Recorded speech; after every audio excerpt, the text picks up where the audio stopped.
Olá, Brasil! Bem-vindos ao Mestouro, diretamente dos estúdios da nossa querida B3. E terminamos um semestre difícil, com ruídos políticos envolvendo as gigantes Vale e Petrobras, adiamento nos cortes de juros dos Estados Unidos, dúvidas sobre o arcabouço fiscal e a sucessão no Banco Central pesaram na bolsa e impulsionaram o dólar. Fora o aumento das tensões geopolíticas no mundo.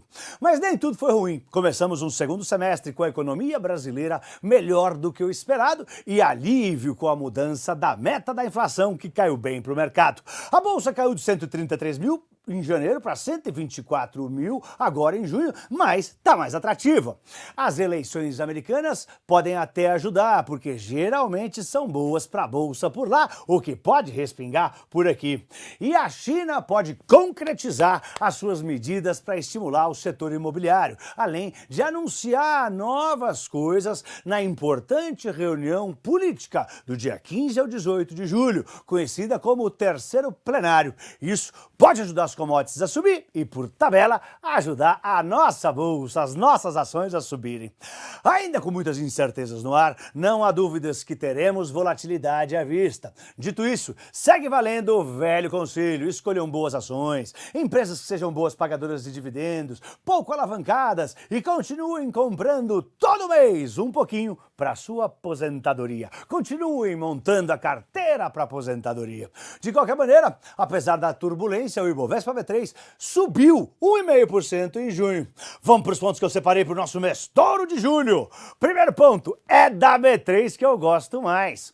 Num movimento inédito, mas que pode se repetir, a nossa querida B3, a Bolsa do Brasil, tirou uma empresa brasileira que estava listada na Nasdaq, uma das bolsas lá de Nova York. A Vitru Educação trouxe as suas ações para a B3, para ficar mais próxima dos investidores locais, em especial fundos de pensão.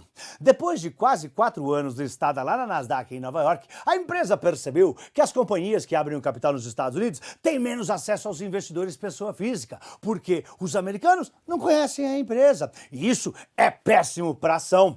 Ao mesmo tempo, o acesso a investidores institucionais americanos se dá por conta do tamanho da empresa e depende da regulação. Fora que a maioria dos investidores institucionais por lá não estão propensos a investir no Brasil ou em mercados emergentes, mesmo que a empresa esteja listada por lá. Pior, como não é todo investidor brasileiro que está apto a investir lá fora, é mais uma dificuldade para aqueles que conhecem a empresa e poderiam investir nela.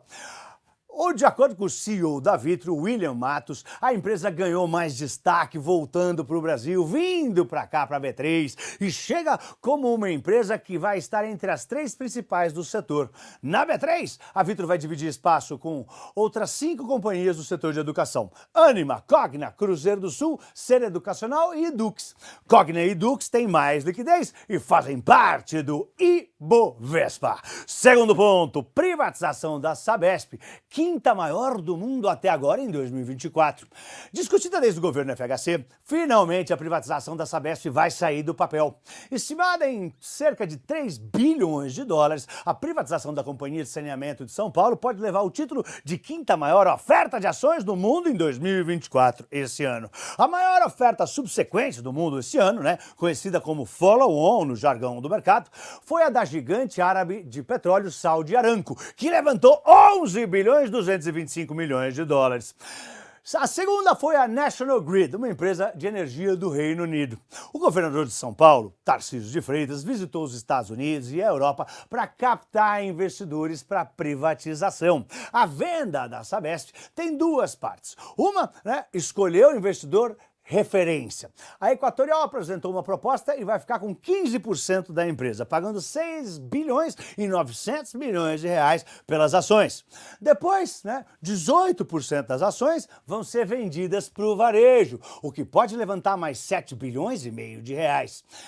Para o varejo, o período de reserva das ações começou dia 1º de julho e vai até metade do mês, dia 15 de julho. O valor de cada ação vai ser definido no dia 18 de julho e a entrada em bolsa acontece no dia seguinte, dia 19. No fim da operação, o governo do estado de São Paulo, que hoje tem 50,3% das ações da Sabesp, vai ficar com 18% apenas. Para os analistas, a privatização deve permitir mais investimentos e até reduzir as tarifas para nós consumidores. O JP Morgan, por exemplo, vê quase 30% de potencial de alta para as ações. Terceiro ponto, fraude nas Americanas vira caso de polícia. A fraude de 25 bilhões de reais das lojas Americanas, a maior da história do Brasil, virou caso de polícia semana passada. O roteiro tá ótimo, é só a Netflix querer filmar.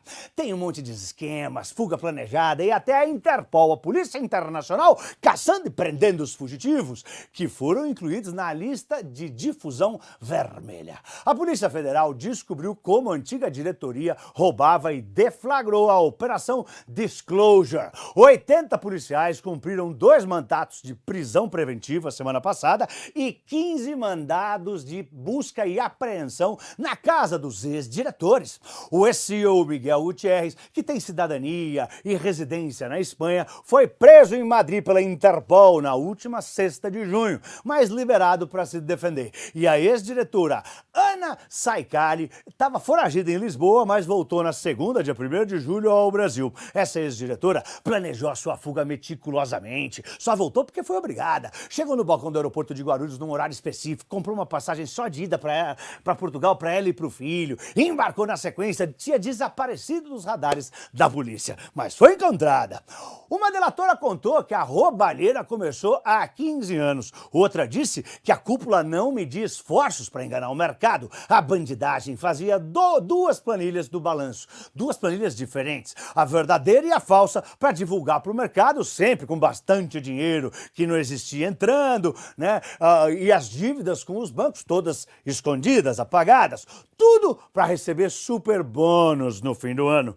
Mas a polícia também descobriu que os executivos cometiam crimes de manipulação de mercado. Por exemplo, a quadrilha vendeu 258 milhões de reais em ações das Americanas antes da fraude vir à tona. O estrago fez as lojas Americanas fechar 130 lojas, tirou o emprego de mais de 10 mil brasileiros, fora os bilhões de reais que sumiram, e abalou a credibilidade do sistema financeiro brasileiro e do próprio Brasil. Neste ano, a empresa fechou um acordo de salvação de 24 bilhões de reais. Tomara que eu veja um pouco do dinheiro que me roubaram. Quarto ponto, real faz 30 anos com o título de pior moeda do mundo no ano. A moeda brasileira, o real, fez neste 1º de julho 30 anos, o aniversário, mas não está de parabéns. Pelo contrário, ostenta o título de pior moeda do mundo em 2024, com desvalorização de quase 20%. Para se ter uma ideia, em janeiro o dólar estava 4,90, no último dia de junho 5,60, ainda subiu mais um pouquinho depois de julho. Nesta segunda, dia 1º de julho, o dólar saltou para 5,65, depois terça 5,68, o maior nível em 2 anos e meio. Mas é claro que a implementação do real foi muito positiva, acabou com a hiperinflação, era o maior drama brasileiro. Em 1990, o Brasil chegou a ter inflação de mais de 80% em um mês, numa espiral que parecia não ter fim. Imagine, 2,5% de inflação ao dia, que loucura! Né? Os supermercados remarcavam os preços 2 vezes por dia. Eu me lembro de ir no supermercado com a minha mãe e ter que esconder os produtos dos remarcadores, que carimbavam o preço mais alto até com o produto na sua mão. Ele pegava e pau, já botava uma nova etiqueta. As pessoas recebiam os salários e saíam correndo para gastar tudo no mercado. Se demorasse algumas horas, o dinheiro desvalorizava. Mas o Plano Real só teve sucesso porque foi apoiado num tripé. E um dos pilares era a responsabilidade fiscal. Mas será que aprendemos a lição? O governo Lula mudou a meta fiscal para 2025 e está com sérias dificuldades de cumprir o equilíbrio das contas públicas em 2024. E essa percepção de risco fiscal foi um dos motivos que fez o dólar disparar e colocou o real na lanterna do ranking mundial. Também afeta muito os temores de interferência no Banco Central ano que vem, quando o presidente e mais 2 diretores do Banco Central terão sido escolhidos pelo atual governo. governo, ou seja, o governo Lula terá indicado 7 membros para o Comitê de Política Monetária que decide os juros no Brasil. Outras razões para o dólar estar tão alto são adiamento de corte de juros dos Estados Unidos, que atraiu capital para lá, a desvalorização do iene japonês, a desvalorização do euro, as interferências políticas nas gigantes Petrobras e Vale e as tensões geopolíticas mundo afora. Quinto ponto, 6 meses de governo Milei e mais vitórias na economia argentina. Um dos maiores destaques desse primeiro semestre de 2024 foi, sem dúvida, Javier Milei, presidente da Argentina. Ele acumulou uma vitória atrás da outra. Em 6 meses de governo, 6 meses de mandato, a inflação despencou de mais de 25% para 4%.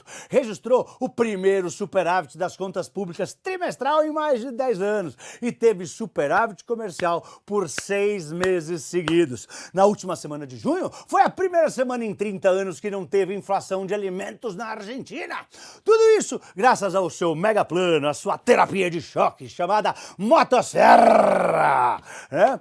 Que cortou com força os gastos públicos, os subsídios e os benefícios, tá? Reduzindo o número de ministérios, desinflando a máquina estatal. Com a inflação despencando, o Banco Central argentino conseguiu cortar os juros de 133% ao ano para 40% ao ano e mais cortes vêm aí. Milei conseguiu ainda que o Congresso aprovasse o seu projeto de reformas, a chamada Lei Ônibus, e um pacote fiscal. Ambas vitórias muito importantes para os argentinos. Entre as medidas aprovadas estão uma que dá incentivos fiscais a quem investir mais do que 200 milhões de dólares na Argentina e outra que abre caminho para as privatizações. O país ainda tem desafios, o remédio é amargo e a Argentina entrou na chamada recessão técnica, com queda de 5% no PIB e o poder de compra da população diminuindo com o choque de gastos. Até por isso, a inflação caiu. Mas esses números positivos de inflação e do fiscal fizeram o Fundo Monetário Internacional, o FMI, elogiar o Milei e o parabenizou pelo seu plano ousado para estabilizar a economia que estava descontrolada. As últimas pesquisas mostram que Milei continua com apoio popular, principalmente entre os jovens. O povo que não aguentava mais hiperinflação parece entender que a injeção é da bezetacil dói, mas continua do lado do presidente. Um ótimo exemplo para América Latina. Eu sou Pablo, diretamente dos estúdios da nossa querida B3, a Bolsa do Brasil. Um ótimo julho para você. Vai, Tori!